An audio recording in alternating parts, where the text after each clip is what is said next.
دنیا میں رہتے ہوئے آخرت کی فکر کرنا اور موت کی تیاری کرنا ایک افضل عبادت ہے۔ جس کا عقیدہ درست نہیں، اس کی عبادت بے فضول ہے۔ جب جب ظلم بڑھتا چلا جائے گا، اس کے ساتھ باغیوں کی تعداد بھی بڑھتی چلی جائے گی۔ مظلوم کو جب ظالم کے ظلم کا احساس ہونے لگے تو سمجھ لو کہ ظلم کے خاتمے کا آغاز ہو گیا ہے۔ انسان کی حقیقی عظمت کا جائزہ اس کے اعمال سے لیا جا سکتا ہے۔ انسانی زندگی میں قسمت کا بہت عمل دخل ہے۔ جو بندہ خود کو حوادثات زمانہ سے محفوظ سمجھتا ہے، وہ خوابوں کی دنیا میں زندگی بسر کر رہا ہے۔ تعلیم کا اصل مقصد دماغ کو بہتا جھرنا بنانا ہے۔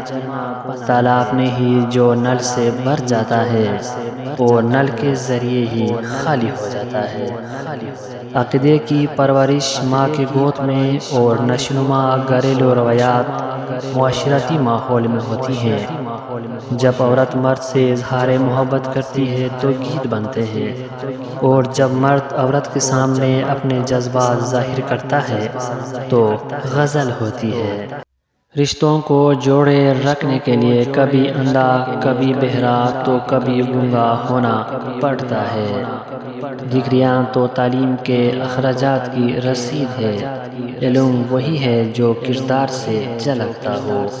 جو انسان دوسروں کی مصیبتوں سے عبرت حاصل نہیں کرتا، پھر جب وہ مصیبت میں مبتلا ہوتا ہے تو پھر سمجھدار لوگ اسے دیکھ کر عبرت حاصل کرتے ہیں۔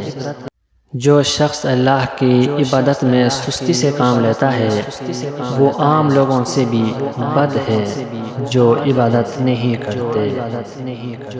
عبادت عادت اور خواہش نفسانی کو ترک کر دینے کا نام ہے، نہ کہ عادت بنا لینا یا خواہش نفسانی کو بڑھانے کا۔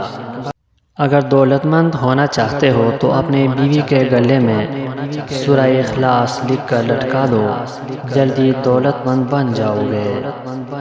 اگر تم چاہتے ہو کہ تمہاری روح جوان رہے تو غمی اور درد کو محسوس کرو۔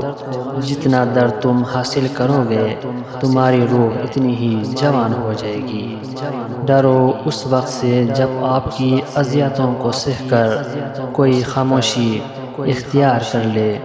عزیز دوستو، اپنا بہت سارا خیال رکھیں۔ مجھے دیجیے اجازت، ملتے ہیں نیکسٹ ویڈیو میں، تب تک کے لیے اللہ نگہبان۔